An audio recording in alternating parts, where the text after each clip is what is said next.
ಇರ್ಬೋದು. ಶ್ರೀ KM ಶಿವಲಿಂಗೇಗೌಡರು, ಶಾಸಕರು, ಅರಸೀಕೆರೆ ಹಾಗೂ ಅಧ್ಯಕ್ಷರು, ಕರ್ನಾಟಕ ಗೃಹ ಮಂಡಳಿ. ದಯಮಾಡಿ ಮಾನ್ಯರು ಒಂದು ಗ್ರಂಥವನ್ನ ಬಿಡುಗಡೆಗೊಳಿಸಬೇಕು. ಗ್ರಂಥವನ್ನ ಬಿಡುಗಡೆಗೊಳಿಸಿ ಈ ಒಂದು ಸಮಾರೋಪವನ್ನು ಉದ್ದೇಶಿಸಿ ಮಾತನಾಡಬೇಕು. ಈಗ ಗ್ರಂಥ ನೊಳಂಬರ ಗದಾಕಥನ ಇದನ್ನ ರಚಿಸಿದ್ದಾರೆ ನಮ್ಮ ಪ್ರಾಧ್ಯಾಪಕರಾದಂತಹ ಶ್ರೀ ಡಾಕ್ಟರ್ ರಾಕೇಶ್ BC ಅವರು. ಡಾಕ್ಟರ್ ರಾಕೇಶ್ BC ಅವರು ಪ್ರಾಧ್ಯಾಪಕರು. ಅವರು ಗ್ರಂಥವನ್ನ ರಚಿಸಿದ್ದಾರೆ. ಗ್ರಂಥದ ಶೀರ್ಷಿಕೆ ನೊಳಂಬರ ಗದಾಕಥನ.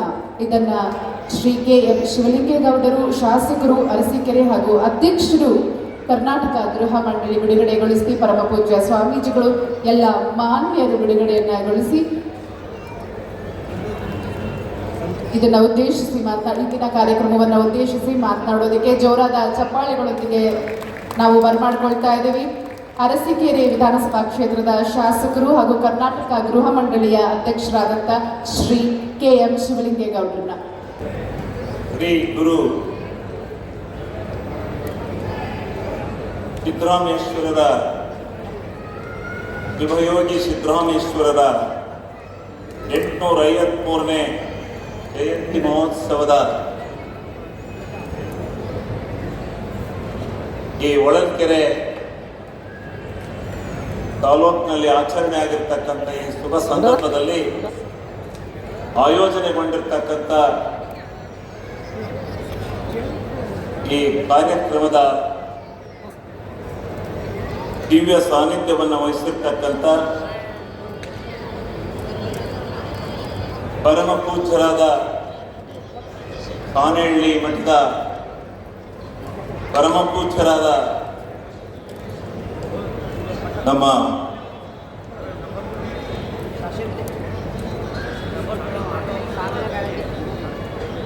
ಪಂಡಿತಾರಾಧ್ಯ ಶಿವಾಚಾರ್ಯ ಮಹಾಸ್ವಾಮಿಗಳವರ ಪಾದಾರವಿಂದಗಳಲ್ಲಿ ನನ್ನ ಶಿರಸಾಷ್ಟಾಂಗ ಪ್ರಣಾಮಗಳನ್ನು ಸಲ್ಲಿಸುತ್ತಾ, ವೇದಿಕೆ ಮೇಲೆ ಆಸೀನರಾಗಿರ್ತಕ್ಕಂಥ ಎಲ್ಲ ಪರಮ ಪೂಜ್ಯರ ಪಾದಾರವಿಂದಗಳಲ್ಲಿ ನನ್ನ ಸಾಷ್ಟಾಂಗ ಪ್ರಣಾಮಗಳನ್ನು ಸಲ್ಲಿಸುತ್ತಾ, ಈ ವೇದಿಕೆ ಮೇಲೆ ಆಸೀನರಾಗಿರ್ತಕ್ಕಂಥ ನಮ್ಮ ಗೂಡೇಕೆರೆ ಪರಮ ಪೂಜ್ಯರ ಪಾದಾರವಿಂದದಲ್ಲಿ, ಪುಷ್ಪಗಿರಿ ಪರಮ ಪೂಜ್ಯರ ಪಾದಾರವಿಂದದಲ್ಲಿ ಹಾಗೂ ಬೆಟ್ಟದಳ್ಳಿ ಪರಮ ಪೂಜ್ಯರ ಪಾದಾರವಿಂದಗಳಲ್ಲಿ ನನ್ನ ಸಾಷ್ಟಾಂಗ ಪ್ರಣಾಮಗಳನ್ನು ಸಲ್ಲಿಸುತ್ತಾ, ಈ ಸಮಾರಂಭದ ಇವತ್ತಿನ ಅಧ್ಯಕ್ಷತೆಯನ್ನು ವಹಿಸಿರ್ತಕ್ಕಂಥ ಕರ್ನಾಟಕ ರಾಜ್ಯದ ಮಾಜಿ ಸಚಿವರು, ಹೋರಾಟಗಾರರು ಆಗಿರ್ತಕ್ಕಂಥ H. ಆಂಜನೇಯರವರೇ ಮತ್ತು ಕರ್ನಾಟಕ ರಾಜ್ಯ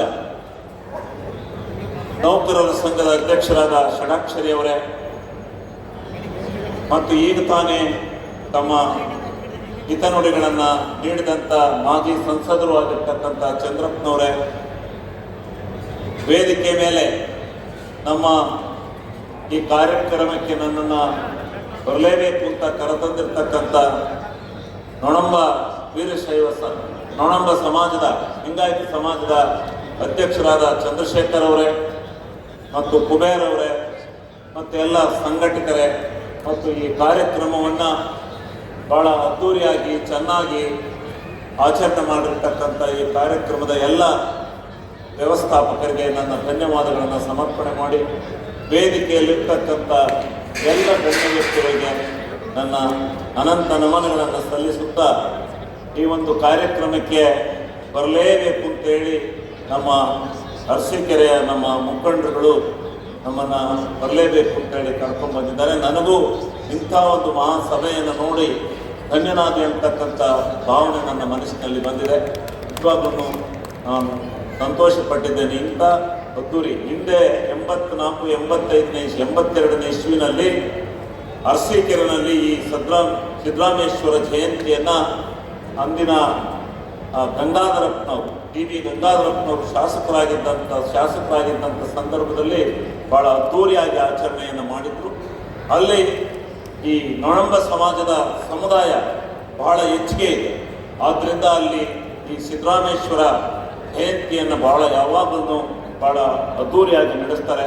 ಅದಕ್ಕೆ ಅದೇ ರೀತಿ ಇವತ್ತೂ ಕೂಡ ನಮ್ಮನ್ನು ಭಾಷಣವನ್ನು ಮಾಡೋದಕ್ಕಿಂತ ಮೊದಲೇ ನನ್ನ ಭಿನ್ನವತ್ತಳಿಕೆಯನ್ನು ಸಮರ್ಪಣೆ ಮಾಡ್ತಾ ಇದ್ದೇನೆ. ನಾನು ಶಾಸಕನಾಗಿರ್ತಕ್ಕಂಥ ಕಾಲದಲ್ಲಿ ಈ ಸಿದ್ದರಾಮೇಶ್ವರ ಜಯಂತಿಯನ್ನು ಬಹಳ ಅದ್ದೂರಿಯಾಗಿ ಮಾಡಬೇಕು ಅಂತಕ್ಕಂಥ ಅಭಿಮಾನ ಮತ್ತು ಆಸೆಯನ್ನು ನಾನು ಇಟ್ಕೊಂಡಿದ್ದೇನೆ. ಆದ್ದರಿಂದ ದಯಮಾಡಿ ನಿಮ್ಮ ಸೆಂಟ್ರಲ್ ಕಮಿಟಿಯವರು, ಇದೇ ಸೆಂಟ್ರಲ್ ಕಮಿಟಿ ಎಲ್ಲ ನಮ್ಮ ಸದಸ್ಯರುಗಳಿದ್ದಾರೆ. ನನಗೆ ಬೇಕಾದಂಥ ಬಹಳ ಜನ ಸದಸ್ಯರುಗಳ ನಮ್ಮ ಸ್ನೇಹಿತರಾದಂಥ ಎಸ್.ಎಂ. ನಾಗರಾಜ್ ಅವರು ಇದ್ದಾರೆ. ಅವರೆಲ್ಲ ಸೇರಿ ನನಗೆ ಅರಸೀಕೆರೆಯಲ್ಲಿ ಯಾಕೆ ನಾನು ಕೇಳ್ತಾ ಇದ್ದೀನಿ ಅಂದರೆ, ನೊಣಂಬ ಸಮಾಜದವರು ಆ ಭಾಗದಲ್ಲಿ ಹೆಚ್ಚಿಗೆ ಇದ್ದಾರೆ. ಟಿಪ್ಟೂರು, ಚಿಕ್ಕನಾಯಕನಹಳ್ಳಿ, ತುರುವೇಕೆರೆ, ಅಲ್ಲಿ ತುಮಕೂರು ಎಲ್ಲ ಆ ಭಾಗದಲ್ಲಿ ಜಾಸ್ತಿ ಇರೋದ್ರಿಂದ ಈ ಜಯಂತಿಗೆ ಬಹಳ ಮಹತ್ವ ಬರುತ್ತೆ. ಅದನ್ನು ಆಚರಣೆ ಮಾಡಲಿಕ್ಕೆ ನನಗೆ ಅವಕಾಶವನ್ನು ಕಲ್ಪಿಸಿಕೊಡ್ಬೇಕು ಅಂತ ಹೇಳಿ ನಾನು ಈ ಸಂದರ್ಭದಲ್ಲಿ ನನಗೆ ಭಿನ್ನವತ್ತಳೆಯನ್ನು ಕೊಡ್ತಾ ಇದ್ದೇನೆ. ಪರಮ ಪೂಜ್ಯರ ಸಾನ್ನಿಧ್ಯದಲ್ಲಿ ಕೊಡ್ತಾ ಇದ್ದೇನೆ.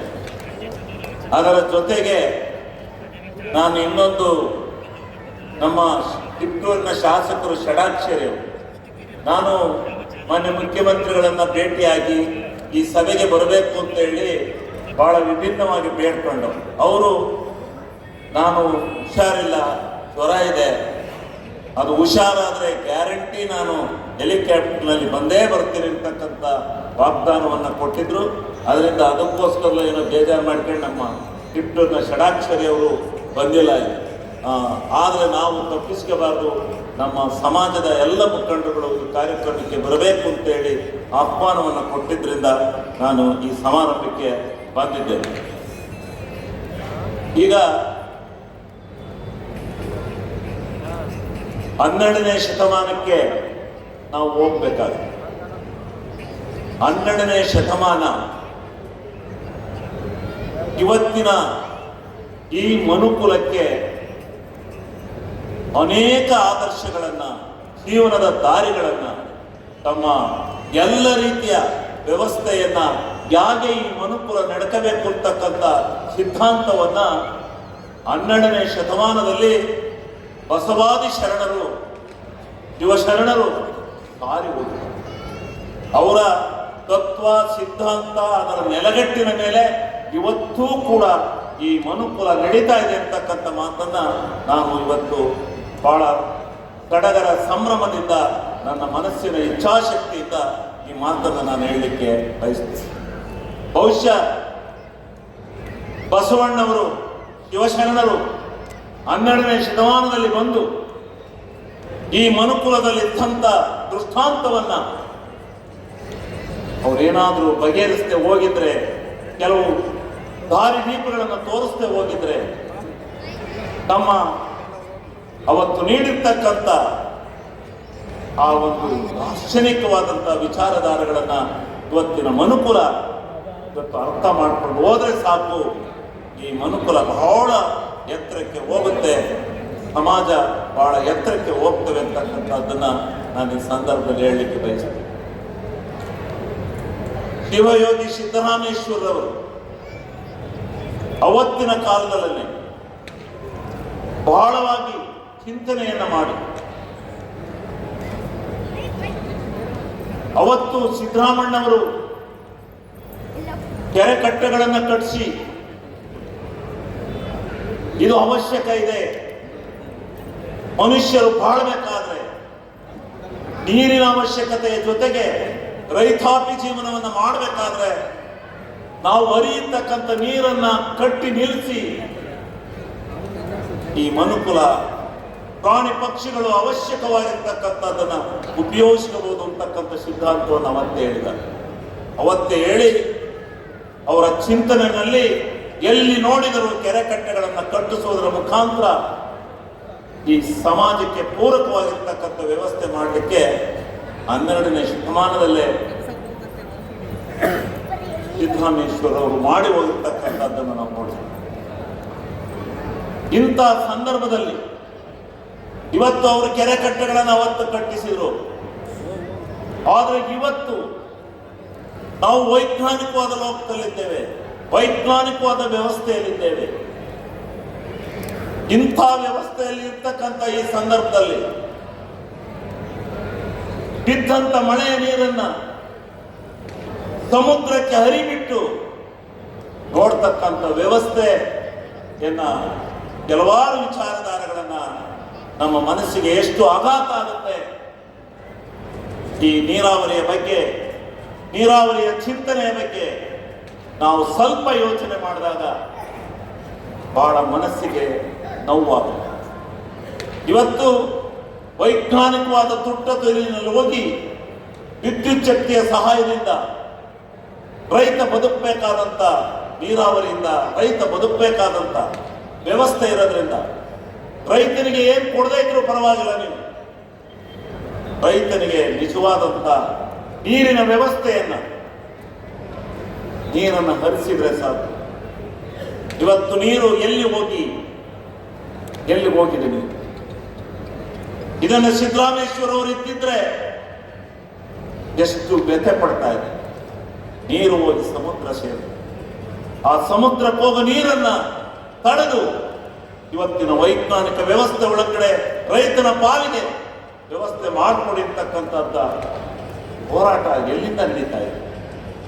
ಗತ ಶತಮಾನಗಳಿಂದ ನಡ್ಕೊಂಡು ಬಂದಿರತಕ್ಕಂಥ ಈ ವ್ಯವಸ್ಥೆಯನ್ನ ಇವತ್ತಿನ ಈ ಪ್ರಜಾಪ್ರಭುತ್ವ ವ್ಯವಸ್ಥೆ ಒಳಗಡೆ ನೀವು ಯಾಕೆ ಮಾಡ್ತಾ ಇದ್ದೀರಿ? ಯಾರೇ ಆಗಲಿ, ಯಾವುದೇ, ನಾನು ಯಾರನ್ನ ಉದ್ದೇಶಿಸಿ ಈ ಮಾತನ್ನು ಮಾತಾಡೋದು. ಇವತ್ತು ಅಪ್ಪರ್ ಕೃಷ್ಣ 525 ಅಡಿ ನೀರನ್ನ 24 ಅಡಿ ಎತ್ತರಕ್ಕೆ ನಿಮ್ಮ ಡ್ಯಾಮ್ ಅನ್ನ ಎತ್ತರಿಸಿಕೊಂಡು ಉತ್ತರ ಕರ್ನಾಟಕದ ಬಾಳನ್ನ ನನಸು ಮಾಡಿ ಆ ರೈತರನ್ನ ಸಮೃದ್ಧಿಗೊಳಿಸಿ ಅವರಿಗೆ ನೀರನ್ನು ಕೊಡಿರ್ತಕ್ಕಂಥದ್ದನ್ನ ಸುಪ್ರೀಂ ಕೋರ್ಟ್ ಆದೇಶ ಕೊಟ್ಟರು ಕೂಡ ಇದು ಕಾರ್ಯಗತ ಆಗಿಲ್ಲ. ಯಾಕೆ? ಈ ಪ್ರಶ್ನೆಯನ್ನು ಕೇಳಬೇಕು. ಯಾತಕ್ಕಾಗಿ ನೀರನ್ನ ಹರಿಬಿಟ್ಟು ಸಮುದ್ರ ಸೇರ್ತಾ ಇದೆಯಲ್ಲ? ಉತ್ತರ ಕರ್ನಾಟಕ ಉದ್ಧಾರ ಆಗಲಿಲ್ಲ. ಉದ್ಧಾರ ಆಗಲಿದ್ರೆ ಯಾಕಾಗತ್ತೆ ಉದ್ಧಾರ? ಉತ್ತರ ಕರ್ನಾಟಕ ರೈತರು ಆ ಮನುಕುಲ ಬದುಕಬೇಕು ಅಂತ ಅಂದ್ರೆ, ಅವರ ಜೀವನ ಹಸನಾಗಬೇಕಾದ್ರೆ ನಾನು ಒಂದು ಮಾತನ್ನು ಹೇಳ್ತೇನೆ, ಅದು ಯಾರೇ ಇರಲಿ, ಯಾವುದೇ ರಾಜ್ಯ ಸರ್ಕಾರ ಇರಲಿ, ಕೇಂದ್ರ ಸರ್ಕಾರ ಇರಲಿ, ವ್ಯವಸ್ಥಿತವಾಗಿ ಕಾರ್ಯಕ್ರಮಗಳನ್ನು ರೂಪಿಸಿ ಆ ಡ್ಯಾಮಿಗೆ ಬೇಕಾದಂಥದ್ದನ್ನು ಎತ್ತರಿಸಿ ಆ ಮುಳುಗುತ್ತೆ. ನಿಜ, ಮುಳುಗಿದ ತಕ್ಷಣವೇ ಮತ್ತೊಬ್ಬ ರೈತ ಬದುಕಕ್ಕೆ ಸಾಧ್ಯ. ಜಮೀನು ಮುಳುಗುತ್ತಷ್ಟೇ, ಮನುಕುಲ ಮುಳುಗಲ್ಲ. ಆ ಜಮೀನನ್ನ ವ್ಯವಸ್ಥಿತವಾಗಿ ಇದು ಮಾಡಿ ಆ ಡ್ಯಾಮ್ ಅನ್ನ ಕಟ್ತಕ್ಕಂಥ, ಎತ್ತರಿಸ್ತಕ್ಕಂಥ ಕೆಲಸವನ್ನು ಮಾಡಿ ಈ ದೇಶದಲ್ಲಿ ಒಂದು ಉತ್ತಮವಾಗಿರ್ತಕ್ಕಂಥ ವ್ಯವಸ್ಥೆಯನ್ನು ಮಾಡಬೇಕು. ಇದನ್ನ ರಾಷ್ಟ್ರೀಯ ಯೋಜನೆ ಅಂತ ಹೇಳಿ ಕೇಂದ್ರ ಸರ್ಕಾರ ಘೋಷಣೆಯನ್ನು ಮಾಡಬೇಕು. ರಾಷ್ಟ್ರೀಯ ಯೋಜನೆ ಅಂತ ಹೇಳಿ ಘೋಷಣೆಯನ್ನು ಮಾಡಿ ಇದಕ್ಕೆ ತಗಲ್ತಕ್ಕಂಥ ಲಕ್ಷಾಂತರ ಕೋಟಿ ಹಣವನ್ನು ಕೊಟ್ಟು ಇಬ್ರು ಸೇರಿ ಈ ಒಂದು ವ್ಯವಸ್ಥೆಯನ್ನು ಮಾಡಿ ಉತ್ತರ ಕರ್ನಾಟಕದ ಬಾಳನ್ನ ಹಸನ ಮಾಡಬೇಕು ಅಂತಕ್ಕಂಥದ್ದನ್ನ, ರೈತರ ಬಾಳನ್ನ ಹಸನ ಮಾಡಬೇಕು ಅಂತ ಹೇಳಿ ನಾನು ಈ ಸಂದರ್ಭದಲ್ಲಿ ಕೇಳಿಕೊಳ್ಳುತ್ತೇನೆ ಬಯಸ್ತೇನೆ. ಅದೇ ರೀತಿ ಇವತ್ತು ಕಳಸಾ ಬಂಡೂರಿ ಏನಾಗಿದೆ? ಕಳಸಾ ಬಂಡೂರಿ ನೀರು ಹೋಗಿ ಸಮುದ್ರ ಸೇರ್ತಾ ಇದೆ. ಯಾವ ಕಲಹಗಳನ್ನು ಬಿಡಿ ರಾಜ್ಯ ಸಂಧಾನದ ಮುಖಾಂತರ ಈ ಕಡೆ ಆ ಕಳಸಾ ಬಂಡೂರಿ ಯೋಜನೆಯನ್ನು ಕಾರ್ಯಗತ ಮಾಡಲಿಕ್ಕೆ ಪ್ರಾಮಾಣಿಕ ಪ್ರಯತ್ನವನ್ನು ಮಾಡಿ, ಇದನ್ನ ನಾನು ಯಾಕೆಂದ್ರೆ ಪರಮ ಪೂಜ್ಯರು ಈ ವೇದಿಕೆಯಲ್ಲಿದ್ದಾರೆ. ಇದು ರಾಜಕಾರಣಿಗಳಿಗೆ ಹಿತೋಕ್ತಿಯನ್ನು ಹೇಳಬೇಕು. ಹಿತೋಕ್ತಿಯನ್ನು ಹೇಳಿ ಇವತ್ತಿನ ಈ ಆಧುನಿಕ ವ್ಯವಸ್ಥೆ ಒಳಗಡೆ ನೀರಾವರಿ ಮತ್ತು ವಿದ್ಯುತ್ ಶಕ್ತಿಯನ್ನು ಕೊಡದೆ ಹೋದ್ರೆ ನಾವು ಬಹಳ ಸಂಕಷ್ಟಕ್ಕೆ ಸಿಗ್ತೀವಿ. ಕಳಸಾ ಬಂಡೂರಿ ಇನ್ನೂ ಅದೇ ಆಗಿದೆ.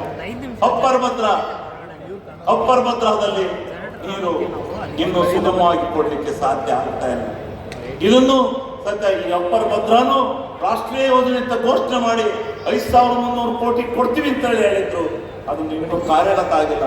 ಅದು ಕೊಟ್ಟು ಈ ಭಾಗದ ಎಲ್ಲ ಜನಕ್ಕೆ ನೀರಾವರಿ ಸೌಲಭ್ಯವನ್ನು ಕಲ್ಪಿಸಿಕೊಡ್ಬೇಕು ಅನ್ನೋದು ನನ್ನ ಆಸೆ. ಇದಕ್ಕೆ ಸಿದ್ದರಾಮಯ್ಯನವರು ಅವತ್ತು ದಾರಿದೀಪವನ್ನು ಹಾಕಿ ಕೆರೆಕಟ್ಟೆಗಳನ್ನು ಕಟ್ಟಿಸಿ ಎಲ್ಲ ರೀತಿಯ ವ್ಯವಸ್ಥೆಯನ್ನು ಮಾಡಿ ಹೋಗಿದ್ದಾರೆ. ಇದನ್ನು ಮಾಡಿಕೊಂಡು ಹೋಗ್ತಕ್ಕಂಥದ್ದು ಇವತ್ತಿನ ನಮ್ಮ ನಾಯಕರುಗಳ ಜವಾಬ್ದಾರಿ ಇದೆ. ಅದನ್ನು ಮಾಡಬೇಕು ಅಂತಕ್ಕಂಥ ಮಾತನ್ನ ನಾನು ಈ ಸಂದರ್ಭದಲ್ಲಿ ಈ ವೇದಿಕೆಯಲ್ಲಿ ನಾನು ಯಾತಕ್ಕೆ ಈ ಮಾತನ್ನು ತೆಗೆದೆ ಅಂದರೆ, ಅವತ್ತಿನ ಕಾಲದಲ್ಲೇ ಶಿವಯೋಗಿ ಸಿದ್ದರಾಮಯ್ಯನವರು ಕೆರೆಕಟ್ಟೆಗಳನ್ನು ಕಟ್ಟಿಸ್ಬೇಕು, ನೀರನ್ನು ನಿಲ್ಲಿಸಬೇಕು ಅಂತಕ್ಕಂಥ ಒಂದು ಬದ್ಧತೆಯನ್ನು ಇಟ್ಕೊಂಡು ಹೋರಾಟವನ್ನು ಮಾಡಿದ್ದಾರೆ. ಇವತ್ತಿನ ಆಧುನಿಕ ಯುಗದಲ್ಲಿ ಏನು ಬೇಕಾದ್ರೂ ಮಾಡಬಹುದು. ಅಂಥದ್ರಲ್ಲಿ ಈ ನೀರನ್ನು ಸಮುದ್ರದ ಪಾಲಾಗ್ತಾ ಇದೆಯಲ್ಲ ಅನ್ನೋ ವ್ಯಥೆನಲ್ಲಿ ಇದನ್ನು ಅನೇಕ ಸಾರಿ ನಾನು ಇಲ್ಲಿ ಭಾಷಣ ಮಾಡ್ತಾ ಇಲ್ಲ, ವಿಧಾನಸೌಧದಲ್ಲೇ ಹೇಳಿದ್ದೇನೆ. ಕಳೆದ ವಿಧಾನಸೌಧದಲ್ಲಿ ಬೆಳಗಾವಿ ಅಧಿವೇಶನದಲ್ಲಿ ಸ್ಪಷ್ಟವಾಗಿ ಹೇಳಿದೆ, ಉತ್ತರ ಕರ್ನಾಟಕ ಏನಾದರೂ ಅಭಿವೃದ್ಧಿ ಆಗಬೇಕಾದ್ರೆ, ಚಿಂತನೆ ಆಗಬೇಕಾದ್ರೆ ನೀವು ಈ ಕೆಲಸವನ್ನು ಮಾಡಿ, ಇದು ಆಗದಲ್ಲಿ ಸಾಧ್ಯ ಇಲ್ಲ ಅಂತಕ್ಕಂಥ ಮಾತನ್ನು ಹೇಳಿದೆ. ನೀರಾವರಿಗೆ ಹೆಚ್ಚಿನ ಆದ್ಯತೆಯನ್ನು ಕೊಡಬೇಕು, ಹಣವನ್ನು ತೊಡಗಿಸಬೇಕು, ಬಜೆಟ್ನಲ್ಲಿ ತೊಡಗಿಸಿ ಕೇಂದ್ರ ಮತ್ತು ರಾಜ್ಯ ಸರ್ಕಾರಗಳು ಎರಡು ಒಟ್ಟಿಗೆ ಸೇರಿ ಈ ಕಾರ್ಯಕ್ರಮಗಳನ್ನು ಆಯೋಜನೆ ಮಾಡದೇ ಇದ್ರೆ, ಕಾರ್ಯಗತ ಮಾಡದೇ ಇದ್ರೆ ಬಹುಶಃ ಈ ರಾಜ್ಯದ ಈ ಶತಮಾನದ ರೈತ ಅನುಕೂಲಕ್ಕೆ ಅನ್ಯಾಯ ಆಗುತ್ತೆ ಅಂತಕ್ಕಂಥ ಮಾತನ್ನು ಸದ್ಯ ನಾನು ಈ ಸಂದರ್ಭದಲ್ಲಿ ಹೇಳಲಿಕ್ಕೆ ಬಯಸ್ತೇನೆ. ಬಸವಣ್ಣವರು 12ನೇ ಶತಮಾನದಲ್ಲಿ ಬಂದು ಈ ಬಸವಾದಿ ಶರಣರು ಸಾರಿ ಹೋಗಿ ಅವತ್ತು ಸಮಾನತೆಯನ್ನು ಸಾರಿ ಹೋಗಿದ್ದಾರೆ. ಹೆಂಗೆ ಈ ಮನುಕುಲ ಬದುಕಬೇಕು ಅಂತಕ್ಕಂಥದ್ದನ್ನು ಹೇಳಿ ಹೋಗಿದ್ದಾರೆ. ಅದರ ಆಧಾರದ ಮೇಲೆ ಬಸವಣ್ಣವರು ಹಾಕಿಕೊಟ್ಟಂತ ಒಂದು ಭದ್ರ ಬುನಾದಿಯ ಮೇಲೆ ನಾವು ಇವತ್ತು ಸ್ವತಂತ್ರ ಭಾರತದ ಸಂವಿಧಾನವನ್ನು ರಚನೆ ಮಾಡಿಕೊಂಡು ನಾವು ಇವತ್ತು ಈ ರಾಜ್ಯದಲ್ಲಿ ಪ್ರಜಾಪ್ರಭುತ್ವದ ಪ್ರಜೆಗಳಾಗಿ ಪ್ರಜಾಪ್ರಭುತ್ವ ವ್ಯವಸ್ಥೆ ಒಳಗೆ ನಾವೆಲ್ಲ ಬದುಕ್ತಾ ಇದ್ದೀವಿ. ಅದಕ್ಕೆ ನಿಜವಾಗ್ಲೂ 12ನೇ ಶತಮಾನದ ಎಲ್ಲ ದಾರ್ಶನಿಕರನ್ನ, ಎಲ್ಲ ಶಿವಯೋಗಿ ಶರಣರನ್ನ ನಾವು ಜ್ಞಾಪಕದಲ್ಲಿಟ್ಕೊಂಡೇ ನಮ್ಮ ಮನುಕುಲ ಬದುಕಬೇಕಾಗುತ್ತೆ. ಇಲ್ಲ ಅಂದ್ರೆ ಇಂದಿನ ಶತಮಾನಗಳಲ್ಲಿ ಯುಗಾಂತರದಲ್ಲಿ ಯಾವ ವ್ಯವಸ್ಥೆ ಇತ್ತು ಅದು ಮತ್ತೆ ಮರುಕಳಿಸೋದು ಬೇಡ. ಇವತ್ತಿನ ವೈಜ್ಞಾನಿಕತೆ ಜಾಸ್ತಿ ಆಗಿದೆ, ಜಾಸ್ತಿಯಾಗಿ ಮಾನವ ಸಂಘರ್ಷ ಜಾಸ್ತಿ ಆಗಿದೆ. ಮನುಕುಲಕ್ಕೆ ಎಲ್ಲೋ ಒಂದು ತರ ಪೆಟ್ಟು ಬೀಳುವಂತ ರೀತಿಯಲ್ಲಿ ಸಂಘರ್ಷಗಳು ನಡೀತಾ ಇದೆ, ಪ್ರಪಂಚದಲ್ಲಿ ನಡೀತಾ ಇದೆ. ಇದು ಆಗಬಾರದು, ಇದು ನಿಲ್ಲಬೇಕು. ಇದಕ್ಕೆ ಪರಮ ಪೂಜ್ಯರು ಮಠಾಧೀಶರುಗಳು ಪ್ರಯತ್ನವನ್ನು ಮಾಡಿ ತಡೀತಕ್ಕಂಥ ವ್ಯವಸ್ಥೆಯನ್ನು ಮಾಡಬೇಕು ಅಂತಕ್ಕಂಥದ್ದನ್ನು ಇದು ಆ ಶಕ್ತಿ ಇದೆ ಮಠಾಧೀಶಗಳಿಗೆ. ನಾನು ಇಲ್ಲ ಅಂತ ಹೇಳೋದಿಲ್ಲ. ಇವತ್ತೇನಾದ್ರೂ ಒಂದು ಶಕ್ತಿ ಈ ಜನಸಮೂಹಕ್ಕೆ, ಈ ಮನುಕುಲಕ್ಕೆ ಆದರ್ಶಗಳನ್ನು ಕೊಡ್ತಕ್ಕಂಥ ಶಕ್ತಿ ಏನಾದರೂ ಇದ್ರೆ, ತಪ್ಪುಗಳನ್ನು ತಿರ್ತಕ್ಕಂಥ ಶಕ್ತಿ ಇದ್ರೆ ಅದು ಮಠಮಾನ್ಯರು ಎಲ್ಲರಿಗೂ ಇದೆ. ಅದನ್ನು ಮಾಡ್ತಕ್ಕಂಥದ್ದನ್ನು ಮಾಡಬೇಕು.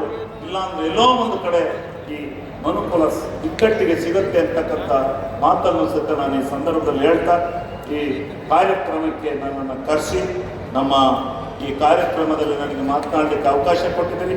ಇದರ ಜೊತೆಯಲ್ಲೇ ನಾನು ಶಾಸಕನಾಗಿದ್ದಾಗ ಒಂದು ಸಾರಿ ಸಿದ್ದರಾಮಣ್ಣವರ ಜಯಂತಿಯನ್ನು ಮಾಡೋಣ, ಸಿದ್ದರಾಮೇಶ್ವರ ಜಯಂತಿಯನ್ನು ಮಾಡೋಣ ಅಂತಕ್ಕಂಥ ಅಭಿಮಾನ ಇದೆ.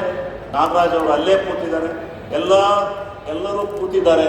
ಇದರ ಅಧ್ಯಕ್ಷರು, ರಾಜ್ಯಾಧ್ಯಕ್ಷರು ಎಲ್ಲ ಸೇರಿ ಮುಂದಿನ ಸಾರಿ ಅರಸೀಕೆರೆಗೆ ಕೊಡಬೇಕು ಅಂತಕ್ಕಂಥ ಒತ್ತಾಯವನ್ನು ವಿನಯಪೂರ್ವಕವಾಗಿ ನಾನು ಮಾಡ್ತಾ ನಿಮ್ಮೆಲ್ಲರ ಮಾತುಗಳನ್ನು ಅಭಿನಂದನೆಯನ್ನು ಸಲ್ಲಿಸಿ ನಾನು ಮಾಡ್ತೀನಿ.